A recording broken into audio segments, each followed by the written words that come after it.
Namaste. Welcome to Jack Colley's Black Book, episode 55.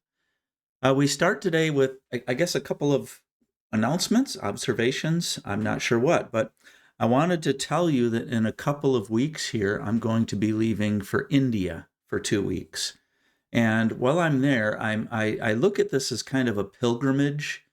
The more have studied psychology and the world's religions, the more I have felt almost a call to go to India to see uh, where spirituality started or began.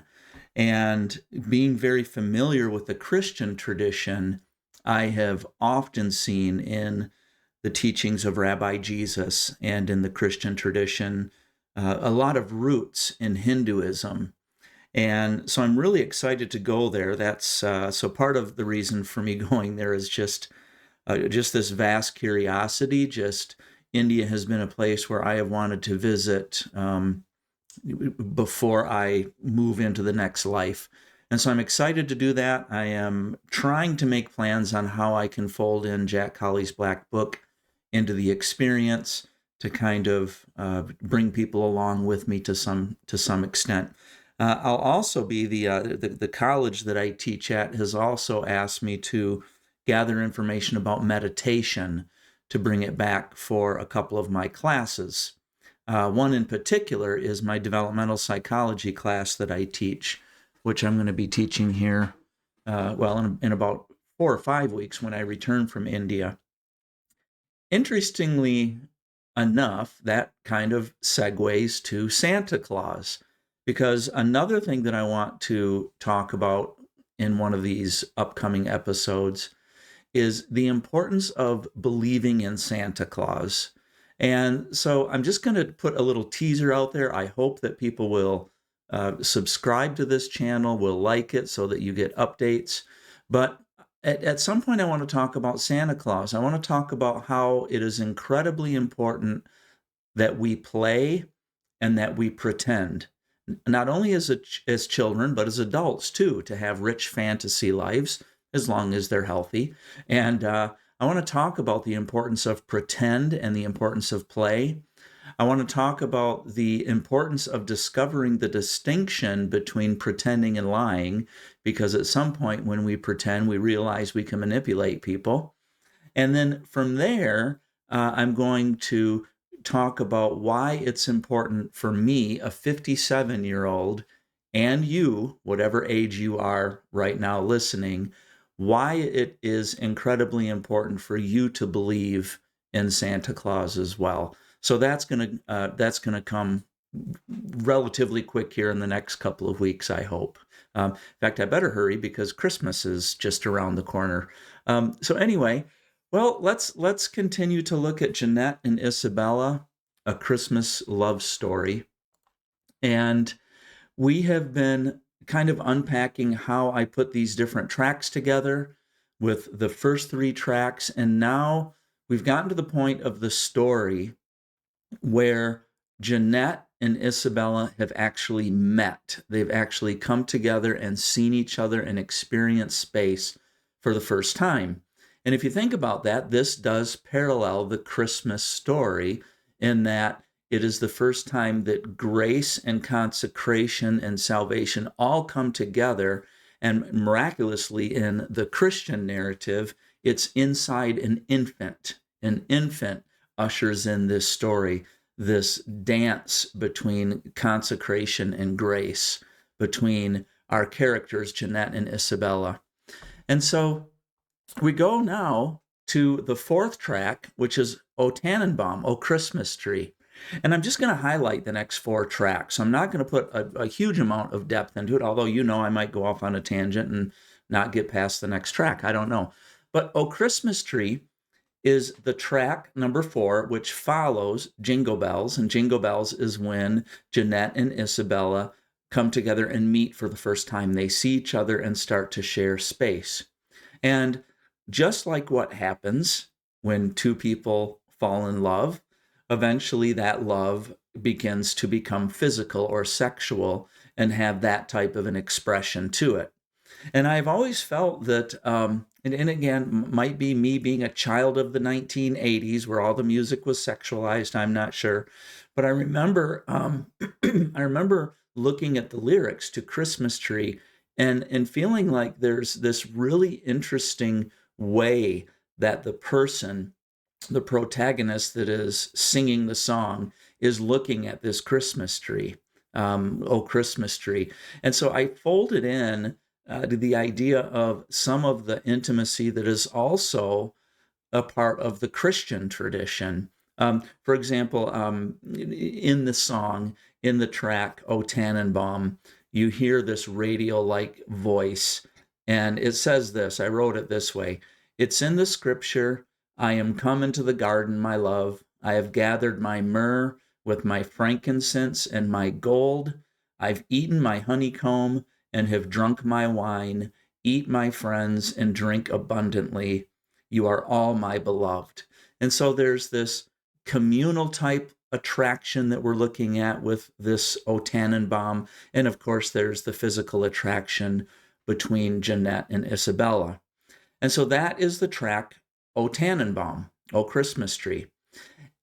Then I go into the next track, which is track 5, and that's O Holy Night. So we have O Christmas Tree, or O Tannenbaum, and then we have O Holy Night. And O Holy Night, to me, when you listen to the lyrics of that particular Christmas song, it's really talking about spiritual intimacy, this intimacy at night that is holy. And so same kind of deal. I took what I think happens between two individuals. You have the initial attraction. That initial attraction becomes very physical. And then as that develops, there's also this bonding that takes place, and there's this spiritual intimacy that eventually grows, and that's O Holy Night.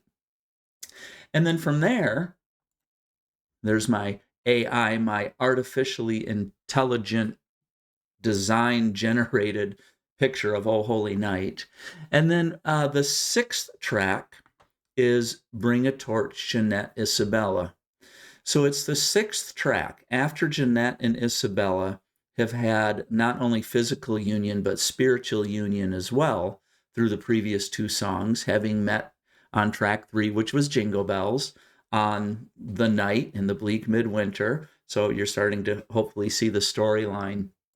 And Jeanette and Isabella then are given this task in one of a very classic and old Christmas carol, Bring a Torch, Jeanette and Isabella. And this is a story of 2 common women who would bring a torch, who would bring fire, who would bring light to the manger scene.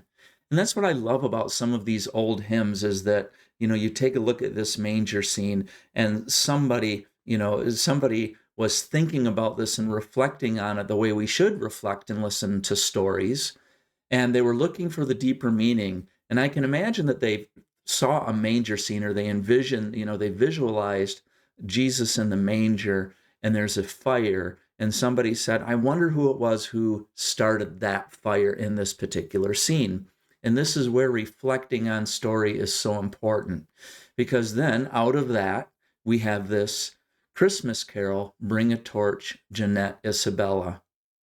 And so I want to encourage you, as winter has descended upon us, I want to encourage you, partly I'm a little bit embarrassed to say this because I feel like I'm trying to tease you into listening to the whole Christmas album, but I really would like you to do that. At some point, go on a drive and just listen to all 7 tracks in order, now that you know kind of the storyline and what I was going for, and maybe give me some feedback. I would love to hear how you experience this Christmas story that I've put together. I didn't really write the Christmas story, but I assembled it using bits and pieces. It's kind of like a quilt.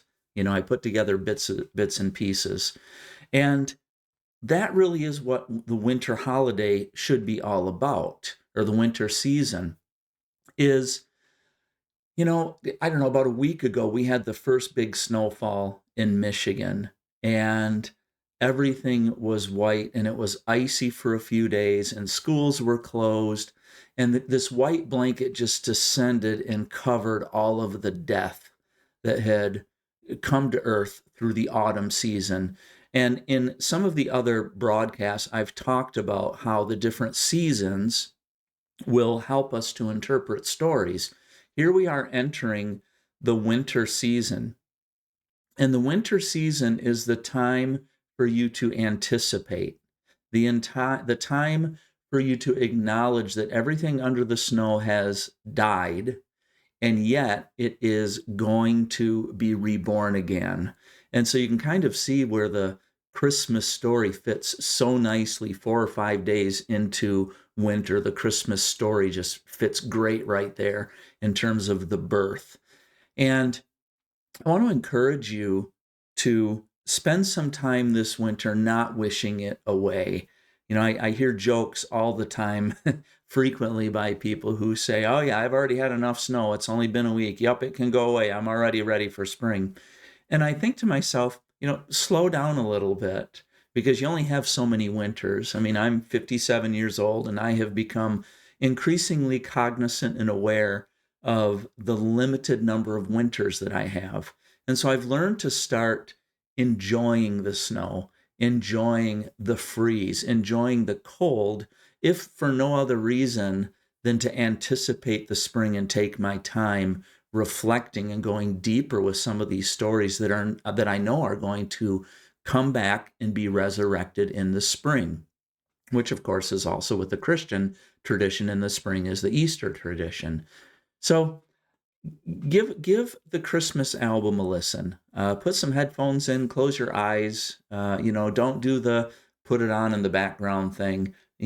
Really experience the album. And I would encourage you to do this with other albums as well. Is take your time and almost savor it. Don't look at some of these works of art, these classic albums that are out there, and putting it on the background while you clean the house. Be deliberate about the way you listen, because that's really what winter is about. To me, winter is a season of being deliberate about how we listen and how we pause and how we anticipate what's going to be reborn in the spring. All right. Namaste, my friends.